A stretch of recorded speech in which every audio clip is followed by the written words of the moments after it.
Hi, ನಾನು Sandeep from tech in Kannada. ಎಲ್ರಿಗೂ ಇವತ್ತಿನ ಬುಧವಾರದ ಟೆಕ್ ನ್ಯೂಸ್ಗೆ ಸ್ವಾಗತ ಸುಸ್ವಾಗತ. ಬನ್ನಿ ಡೈರೆಕ್ಟಾಗಿ ಇವತ್ತಿನ ಟೆಕ್ ನ್ಯೂಸನ್ನು ಶುರು ಮಾಡೋಣ.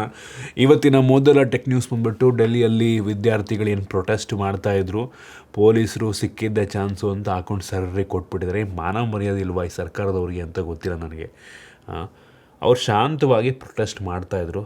ಇವ್ರು ಶುರು ಹಚ್ಕೊಂಡ್ರು, ಅವರು ಕೂಡ ರೊಚ್ಚಿಗೆದ್ರು. ಯಾರು ಪ್ರೊಟೆಸ್ಟ್ ಮಾಡ್ತಿದ್ರು ಕಲ್ಲು ತೊಗೊಂಡು ಬೇಯಿಸವ್ರೆ ಅವ್ರೂ. ಏನು ದೊಡ್ಡ ಡಿಮ್ಯಾಂಡ್ ಏನಲ್ಲಪ್ಪ. ಆ ಎಜುಕೇಷನ್ ಮಿನಿಸ್ಟ್ರು ಕೆಳಗಿಳಿಬೇಕು. ಯಾರೆಲ್ಲ ಆ ಒಂದು ಎಕ್ಸಾಮ್ ಟೈಮಲ್ಲಿ ಪೇಪರ್ ಲೀಕ್ ಆದಾಗ ಆತ್ಮಹತ್ಯೆ ಮಾಡ್ಕೊಂಡಿದ್ರು, ಅವ್ರ ಫ್ಯಾಮಿಲಿಗೆ ಎಷ್ಟು ದುಡ್ಡು ಕೊಡಬೇಕು, ಸಣ್ಣ ಪುಟ್ಟ ಬೇಡಿಕೆಗಳಷ್ಟೇ. ಅದನ್ನು ಈ ಸರ್ಕಾರದವ್ರಿಗೆ ಫುಲ್ಫಿಲ್ ಮಾಡೋದಕ್ಕಾಗ್ತಿಲ್ಲ ಅಂತ ಅಂದರೆ ಏನೋಪ್ಪ, ಇನ್ನು ಈಗೋನ ಏನು? ತುಂಬ ದೊಡ್ಡ ಬೇಡಿಕೆ ಆದರೆ ಒಂಥರ, ಇದೆಲ್ಲ ಏನು ದೊಡ್ಡ ಮ್ಯಾಟ್ರೇ ಅಲ್ಲ ಇವರಿಗೆ ಇದೆಲ್ಲ. ಹೌದು, ಈ ಏನು ಮಿನಿಸ್ಟ್ರು ಡೌನ್ ಆದ ತಕ್ಷಣ ಪ್ರಾಬ್ಲಮ್ 100% ಸಾಲ್ವ್ ಆಗೋಲ್ಲ, ಗೊತ್ತು ನಮಗೆ. ಬಟ್ ಜವಾಬ್ದಾರಿ ಯಾರೊಬ್ರು ಜವಾಬ್ದಾರಿ ತಗೋಬೇಕಲ್ವಾ? ಈ ಸರ್ಕಾರದವ್ರಂತೂ ಅದ್ರ ಬಗ್ಗೆ ಒಂದು ಮಾತಾಡೋಲ್ಲ. ಎಕ್ಸಾಮ್ ಮಾಡಿದ್ರು ಆಯಿತು, ಬಟ್ ಎಷ್ಟೋ ಜನ ಮಕ್ಕಳು ಅದರಿಂದ ಪ್ರಾಣ ಕಳ್ಕೊಂಡ್ರಲ್ಲ, ಅದಕ್ಕೆ ಜವಾಬ್ದಾರಿ ಯಾರು? ಅಕೌಂಟಬಿಲಿಟಿ ಯಾರು ತಗೋತಾರೆ ಅದಕ್ಕೆ? ಏನಪ್ಪ ಈ ಸರ್ಕಾರಗಳನ್ನ ನಂಬ್ಕೊಂಡು ನಾವು ಓಟ್ ಹಾಕ್ತೀವಿ ಅವ್ರಿಗೆ.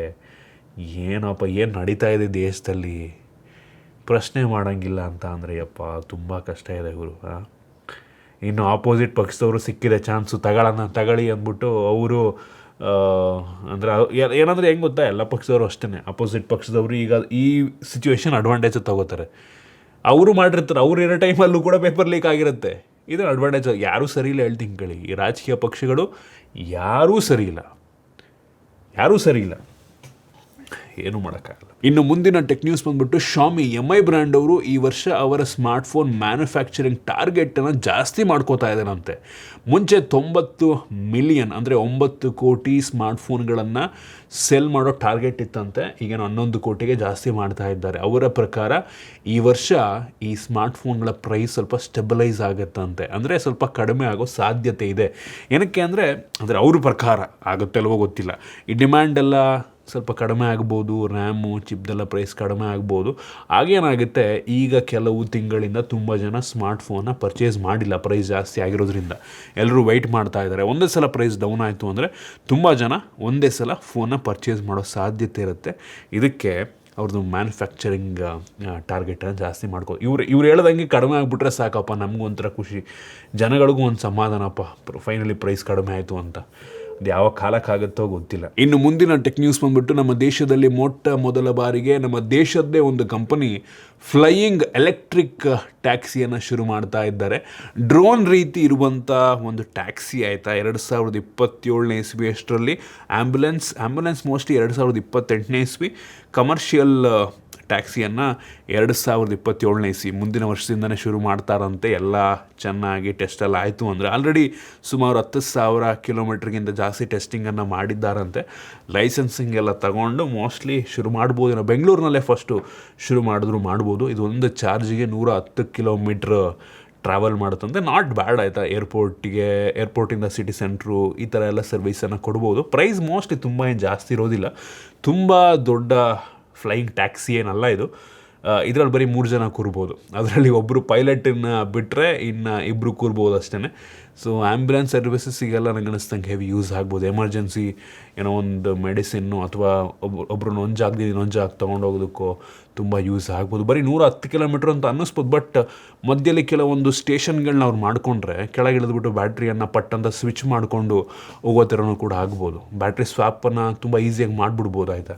ಸೊ ಬರಬೇಕು ನಂಗೆ ಅನ್ನಿಸ್ತಂಗೆ. ಎಮರ್ಜೆನ್ಸಿ ಪರ್ಪಸಿಗೆ ತುಂಬ ಯೂಸ್ ಆಗುತ್ತೆ. ಇನ್ನು ಮುಂದಿನ ಟೆಕ್ ನ್ಯೂಸ್ ಬಂದುಬಿಟ್ಟು, ಆಪಲ್ನವರು ಮ್ಯಾಕ್ ಪ್ರೋವನ್ನು ಡಿಸ್ಕಂಟಿನ್ಯೂ ಮಾಡಿಬಿಟ್ರು. ನಿಮ್ಮೆಲ್ಲರಿಗೂ ಗೊತ್ತು ಆಯಿತಾ. ಈ ಒಂದು ಮ್ಯಾಕ್ ಪ್ರೋ ಹೆವಿ ಎಕ್ಸ್ಪೆನ್ಸಿವ್ ಇತ್ತು. ಹತ್ತತ್ರ ಬೇಸ್ ಮಾಡಲ್ಲೇ ಹತ್ತತ್ರ 6 ಲಕ್ಷ ರೂಪಾಯಿ ಆಗ್ತಾಯಿತ್ತು ನಮ್ಮ ದೇಶದಲ್ಲಿ. 6 ಲಕ್ಷನೋ 7 ಲಕ್ಷನೋ ಆಗ್ತಾಯಿತ್ತು. ಬಟ್ ಆ ಒಂದು ಮ್ಯಾಕ್ ಪ್ರೋಗೆ ಒಂದು ಪ್ರೊಸೆಸರ್ನ ಬಿಲ್ಡ್ ಮಾಡಿದ್ರಂತೆ. ಅದನ್ನು ಆ್ಯಕ್ಚುಲಿ ಲಾಂಚೇ ಮಾಡಲಿಲ್ವಂತೆ. ಅದರ ಹೆಸರು ಬಂದ್ಬಿಟ್ಟು M3 ಎಕ್ಸ್ಟ್ರೀಮ್ ಅಂತ ಆಯಿತಾ. ಸೊ M3 ಅಲ್ಟ್ರಾ ಇತ್ತು, ಅದಾಗಿ ಅದು ಡಬ್ಬಲ್ ಪರ್ಫಾರ್ಮೆನ್ಸನ್ನು ಕೊಡುವಂಥ M3 ಎಕ್ಸ್ಟ್ರೀಮನ್ನು ಆ್ಯಕ್ಚುಲಿ ಬಿಲ್ಡ್ ಮಾಡಿದ್ರಂತೆ. ಬಟ್ ಆಮೇಲೆ ಇದು ಬಂದಿದ್ದರೆ ನಂಗೆ ಅನ್ನಿಸ್ದಂಗೆ 10 ಲಕ್ಷ 11 ಲಕ್ಷ ರೂಪಾಯಿ ಆಗ್ತಾಯಿತ್ತಂತೆ. ಸೊ ಇದನ್ನು ತೊಗೊಂಬಂದರೆ ಜಾಸ್ತಿ ಪ್ರಾಡಕ್ಟನ್ನು ಸೇಲ್ ಮಾಡೋದಕ್ಕಾಗೋದಿಲ್ಲ ಮತ್ತು ಪ್ರೊಡಕ್ಷನ್ 1-2 ಯೂನಿಟ್ ಮಾಡೋದಕ್ಕಾಗಲ್ಲ. ಮಾಡಿದ್ರೆ ತುಂಬ ಜಾಸ್ತಿ ಪ್ರೊಡಕ್ಷನ್ ಮಾಡಬೇಕಾಗತ್ತೆ, ಸೇಲ್ಸ್ಗಳು ಸರಿಯಾಗಿ ಆಗಲ್ಲ, ಪ್ರೈಸು ತುಂಬ ಜಾಸ್ತಿ ಆಗಿಬಿಡುತ್ತೆ ಅಂದ್ಬಿಟ್ಟು ಈ ಒಂದು ಚಿಪ್ಪನ್ನೇ ತರಲೇ ಇಲ್ವಂತೆ, ಅವ್ರು ಲಾಂಚೇ ಮಾಡಲಿಲ್ವಂತೆ. ಮೋಸ್ಟ್ಲಿ ಫ್ಯೂಚರ್ನಲ್ಲಿ ಬರ್ಬೋದೇನೋ. ಒಟ್ಟಲ್ಲಿ ಅದು ಬಂದುಬಿಟ್ಟಿದ್ರೆ ಏನು ಪವರ್ಫುಲ್ ಇರ್ತಿತ್ತು ಯೋಚನೆ ಮಾಡ್ಕೊಳ್ಳಿ. ಆಲ್ರೆಡಿ M3 ಅಲ್ಟ್ರಾನೇ ಹೆವಿ ಪವರ್ಫುಲ್ಲು, ಇನ್ನು M3 ಎಕ್ಸ್ಟ್ರೀಮ್ ಪ್ರೋಸರ್ ಅಂತಂದರೆ ಡಬಲ್ ಪರ್ಫಾರ್ಮೆನ್ಸ್ ಅಂತಂದರೆ ಅಪ್ಪ ಕ್ರೇಜಿ ಆಗಿರ್ತಿತ್ತು. ಬಟ್ ಪ್ರೈಸು ಕೂಡ ಆಬ್ವಿಯಸ್ಲಿ ಹಂಗೆ ಇರ್ತಿತ್ತು. ಇನ್ನು ಮುಂದಿನ ಟೆಕ್ ನ್ಯೂಸ್ ಬಂದುಬಿಟ್ಟು ಎಲಾನ್ ಮಸ್ಕ್ ಇಂದು ಟೆಸ್ಲಾದವರು ಒಂದು ಸಣ್ಣ ಬೈಕನ್ನು ಲಾಂಚ್ ಮಾಡಿದ್ದಾರೆ, ಮಕ್ಕಳು ಬೈಕು. ಈ ಎಲಾನ್ ಮಸ್ಕ್ ಒಂಥರ ಮೆಂಟಲ್ ಥರ ಮಧ್ಯದಲ್ಲಿ ಏನೇನೋ ಲಾಂಚ್ ಮಾಡ್ತಾ ಇರ್ತಾನೆ. ಒಂದು ಸಲ ಅದು ಯಾವುದೋ ಇದ್ರದ್ದು ಗನ್ ಲಾಂಚ್ ಮಾಡಿಬಿಟ್ಟಿದ್ದ, ತೋರಿಸ್ತಾ ಇದ್ದೀನಿ ನಾನು ನಿಮಗೆ. ಅಂದರೆ ಗನ್ನರ್ ಆ್ಯಕ್ಚುಲ್ ಗನ್ನಲ್ಲ, ಒಂದೊಂಥರ ನಿಮಗೆ ಫೈರ್ ಗನ್ ರೀತಿ ಅದು. ಸೊ ಅದನ್ನು ಲಾಂಚ್ ಮಾಡಿದ್ದ ಒಂದು ಸಲ. ಈಗ ಸಣ್ಣದು ಸ್ಕೂಟರ್ ಲಾಂಚ್ ಮಾಡೋಣ, ಪವರ್ ಬ್ಯಾಂಕು ಲಾಂಚ್ ಮಾಡಿದ್ರ ಅಂತ ಒಂದು ಸಲ ಅವರು. ಸೊ ಇದು ಆ್ಯಕ್ಚುಲಿ ಮೋಟ್ರಲ್ಲ, ಏನಿರಲ್ಲ, ಕಾಲಲ್ಲಿ ತಳ್ಕೊಂಡು ಓಡಾಡಬೇಕು. 2-5 ವರ್ಷದ ಮಕ್ಕಳಿಗೆ ಮೋಸ್ಟ್ಲಿ ಅವ್ನ ಮಕ್ಕಳಿಗೆ ಯಾರೋ ಬಿಲ್ಡ್ ಮಾಡಿರ್ತಾನೆ, ಅದನ್ನು ಸೇಲ್ ಮಾಡ್ತವ್ರು ನಂಗೆ ಅನ್ನಿಸ್ತಂಗೆ ಅಷ್ಟೇ. $225 ಅಂದರೆ ಹತ್ತತ್ರ 22,000 ರೂಪಾಯಿ ಆಗುತ್ತೆ. ಯಾವನ್ ಕೊಡ್ತಾ ಗೊತ್ತಂಗೂರು. ನಮ್ಮ ಸೈಡಲ್ಲೆಲ್ಲ ಮಗುನ ಮಧ್ಯೆ ಕೂರಿಸ್ಬಿಟ್ಟು ಕಾಲಲ್ಲಿ ತಳ್ಕೊಂಡು ಓಡೋದು ಗೊತ್ತಾ ಮಗುನೇ, ಆ ಥರ ತಂದು ಕೊಟ್ಬಿಡ್ತಾರೆ. ಏನೊಂದು 500-600 ರೂಪಾಯಿಗೆ. ಈ 25,000 ಕೊಟ್ಟು ಈ ಬೈಕ್ ಅಂತೆ. ಚೆನ್ನಾಗಿದೆ, ನೋಡೋಕ್ಕೆ ಚೆನ್ನಾಗಿದೆ, ಬಟ್ ಸ್ಟಿಲ್ ಯಾರು ಕೊಡ್ತಾರೆ ಅಷ್ಟು? ಕ್ರೇಜಿ ಅಲ್ವಾ? 30 kg 35 kgನೂ ತಡೆಯುತ್ತಂತೆ, ಅಷ್ಟು ಗಟ್ಟಿದೆಯಂತೆ ಈ ಒಂದು ಏನಂತಾರೆ ಅದಕ್ಕೆ, ಸೈಕಲ್. ಒಟ್ನಲ್ಲಿ ಅವ್ರ ವೆಬ್ಸೈಟಲ್ಲಿ ಬ್ಯಾಲೆನ್ಸ್ ಬೈಕ್ ಫಾರ್ ಕಿಡ್ಸ್ ಅಂತ ಇದೆ. ಮೋಸ್ಟ್ಲಿ ವಿತೌಟ್ ಸ್ಟ್ಯಾಂಡ್ ಇರುತ್ತೇನೋ, ಅದೇ ಆಟೋಮೆಟಿಕ್ಕಾಗಿ ಬ್ಯಾಲೆನ್ಸ್ ಮಾಡ್ಬೋದೇನೋ. ಅಂದರೆ ಮಕ್ಕಳು ನಡೆಯೋದು ಕಲಿಯೋದಕ್ಕೆ ಮತ್ತು ಬೈಕಿಂದು ಬ್ಯಾಲೆನ್ಸ್ ಕಲಿಯೋದಕ್ಕೆ ಇದು ಯೂಸ್ ಆಗ್ಬೋದೇನೋ. ಒಟ್ನಲ್ಲಿ ಲಾಂಚ್ ಅಂತೂ ಮಾಡ್ತಾ ಇದ್ದಾರೆ. ಇನ್ನು ಮುಂದಿನ ಟೆಕ್ ನ್ಯೂಸ್, ಜಪಾನ್ನಲ್ಲಿ ಆ್ಯಕ್ಚುಲಿ ಐಫೋನ್ನ ಬೆಲೆಯನ್ನು ಜಾಸ್ತಿ ಮಾಡಿದ್ದಾರೆ. ಸೊ ಎಷ್ಟು ಜಾಸ್ತಿ ಮಾಡೋರೆ ಅಂದರೆ ಅಂದ್ಕೊಂಡಿದ್ದಕ್ಕಿಂತ ಸ್ವಲ್ಪ ಕಡಿಮೆನೇ ಜಾಸ್ತಿ ಮಾಡಿದ್ದಾರೆ. ಈ ಐಫೋನ್ 17 Pro Max 10% ಜಾಸ್ತಿ ಆಗ್ತಾಯಿದೆ. 10% ಅಂತ ಅಂದರೆ ನಮ್ಮ ದೇಶದಲ್ಲಿ ಆಲ್ರೆಡಿ 1.5 ಲಕ್ಷ ಇದೆ. ಸೊ 15,000 ರೂಪಾಯಿ ಜಾಸ್ತಿ ಆಗ್ತದೆ. ಮೋಸ್ಟ್ಲಿ ನಮ್ಮ ದೇಶದಲ್ಲಿ ಇಷ್ಟು ಕಡಿಮೆ ಜಾಸ್ತಿ ಮಾಡೋ ಡೌಟ್. ನಮ್ಮ ದೇಶದಲ್ಲಿ 25,000-30,000 ರೂಪಾಯಿ ಜಾಸ್ತಿ ಮಾಡ್ಬೋದು. ಐಫೋನ್ 17 Pro 8.3%, ಅಂದರೆ 1 ಲಕ್ಷಕ್ಕೆ ಹತ್ತತ್ರ ಒಂದು 25-30 ಇದ್ದರೆ ನಂಗೆ ಅನ್ನಿಸ್ದಂಗೆ ಒಂದು 10,000 ರೂಪಾಯಿ ಜಾಸ್ತಿ ಆಗುತ್ತೆ, 10,000-11,000 ರೂಪಾಯಿ ಜಾಸ್ತಿ ಆಗುತ್ತೆ. ಆಮೇಲೆ ಐಫೋನ್ 17 10% ಜಾಸ್ತಿ ಆಗಿದೆ. ನಮ್ಮ ದೇಶದಲ್ಲಿ ಐಫೋನ್ 17 ಎಷ್ಟು 90,000ನಾ, 80,000-90,000. ಸೊ 8,000-9,000 ರೂಪಾಯಿ ಜಾಸ್ತಿ ಅಲ್ಲಿ ಪ್ರಕಾರ. ನಮ್ಮ ದೇಶದಲ್ಲಿ ಅಟ್ಲೀಸ್ಟ್ ಒಂದು 10,000-15,000 ರೂಪಾಯಿ ಆಗುತ್ತೆ.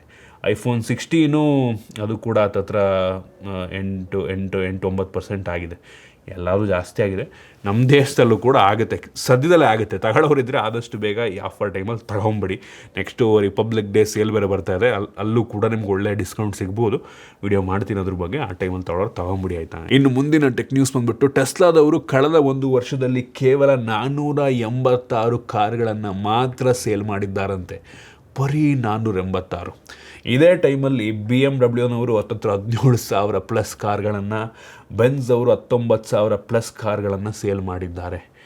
ಈ ಒಂದು ಟೆಸ್ಲಾ ಕಾರ್ನ ಯಾರು ತಗೋತಾ ಇಲ್ಲ. ಆಬ್ವಿಯಸ್ಲಿ ಯಾಕೆ ತಗೋತಾರೆ?